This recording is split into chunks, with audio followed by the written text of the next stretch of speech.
Number 12. Question number 12. Why do you deserve to be the next Miss Olivares College of our school? Again, why do you deserve to be the next Miss Olivares College of our school? You have 45 seconds and your timer starts now. I deserve to be the next Miss Olivares College because I am a representation of courage, resilience, and heart. 2 years ago, I stood on the same stage competing for the same title. Even though I didn't get the crown, I gained so many lessons and experiences.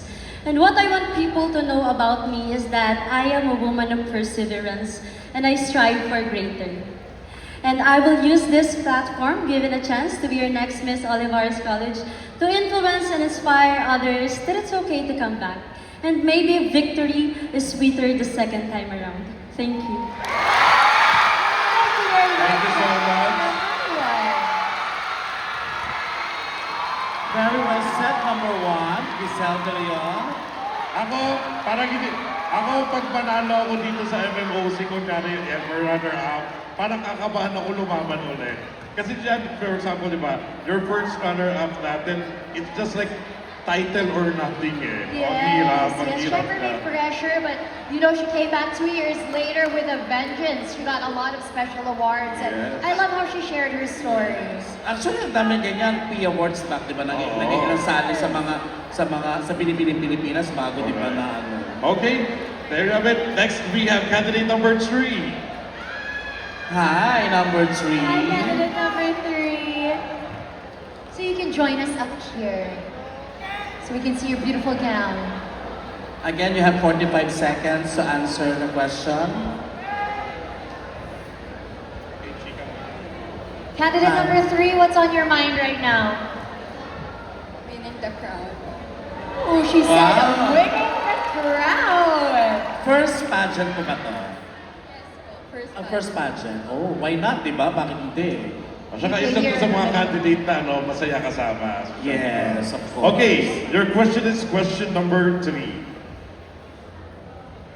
What is one issue that students today are facing and how can we solve it? Again, what is one issue that students today are facing and how can we solve it? One issue that students are facing today is, for me, mental health challenges caused by academic pressure and social media comparison. Because of that, many students are struggling and overwhelmed, anxious, and feel alone. We can solve it by creating a safe space to talk openly and increase counseling for students. We should normalize open up when things are hard and when everything is. Thank you so much. Thank you very much. Thank you so much, number 3. Pero in fairness naman, yung sagot naman niya, mention na, ano naman niya. I love yung mention of counseling. I think that's something that should be incorporated more talaga. Next, we have candidate number 4 from DRLO. Hi, number 4.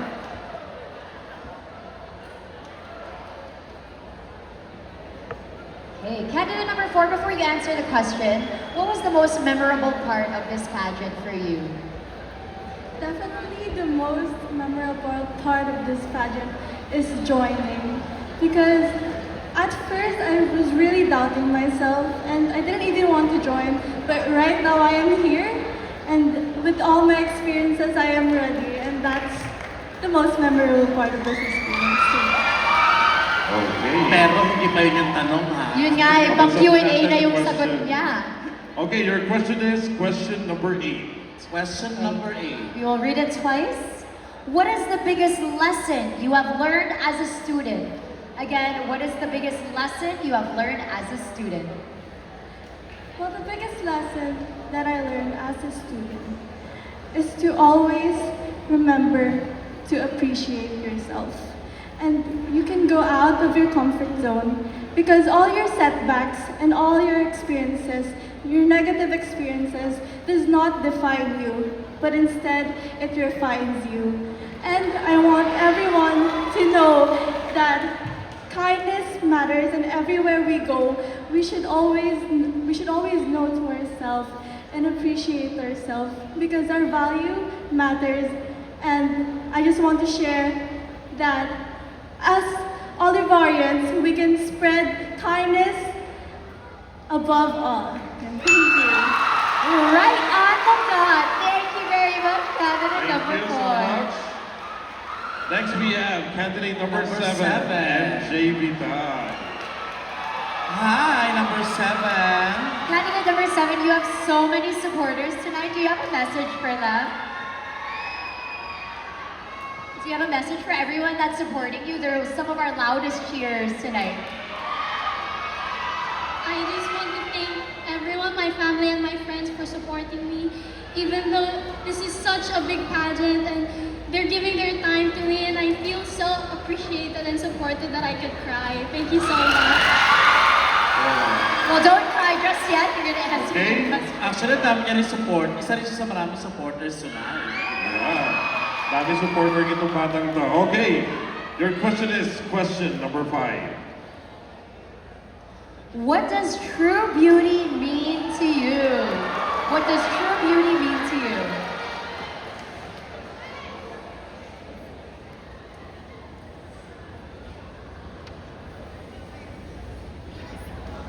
For me, true beauty isn't all about looks and aesthetics.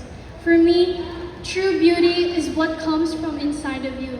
I believe that accepting yourself, embracing your inner core is something so very beautiful. And I just want to tell everyone, my fellow students, my fellow individuals, do not unapologetically be yourself because you are not defined by what others think of you, but you are defined by your golden heart. Happy golden anniversary. Thank you so much. Thank you very much, candidate number 7. There we go with all so the much, cheering. Next is number 8. Alexander Tuya from Tourism. Hi, number 8. Pati ka naman sa mga supporters. Yeah, candidate number 8, do you have a message to your supporters? Do you have a message to your supporters? All I want to say to my supporters, most especially my family, is that thank you very much for supporting me all throughout, and I'm very, very grateful. Thank you so much. There they are, holding up your poster, nice and proud. You chose question number 10.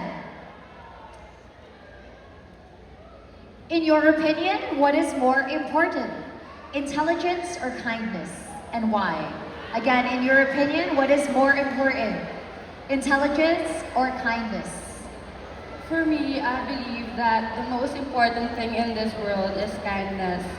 And I could say that because no matter how smart or how wisdomful you are, if you treat other people in an unkind way, you would seem like someone who's uneducated. That is why I believe that kindness is really important. It saves us from any danger in this world. And I also believe that although intelligence opens doors for us, it is kindness that keeps them open. Thank you. Thank you very much, candidate number 8. I'm sure you are very kind because you have so many friends cheering for you.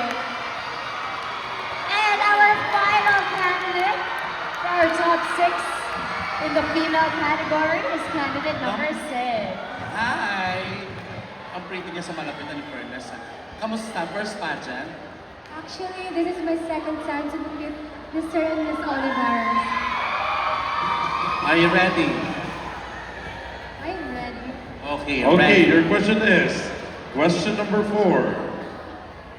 And it goes, How do you balance academics and extracurricular activities? Again, how do you balance academics and extracurricular activities? As someone who have competed in SK Barangay and as a nursing student, I balance academic and extracurricular activities by time management and always prioritizing the least and the most important thing. And as a nursing student, it's really important for us to have a time in management because we do duty and we serve the community. That's all. Thank you. Thank you very much. Candidate number 6. Okay, there you have it.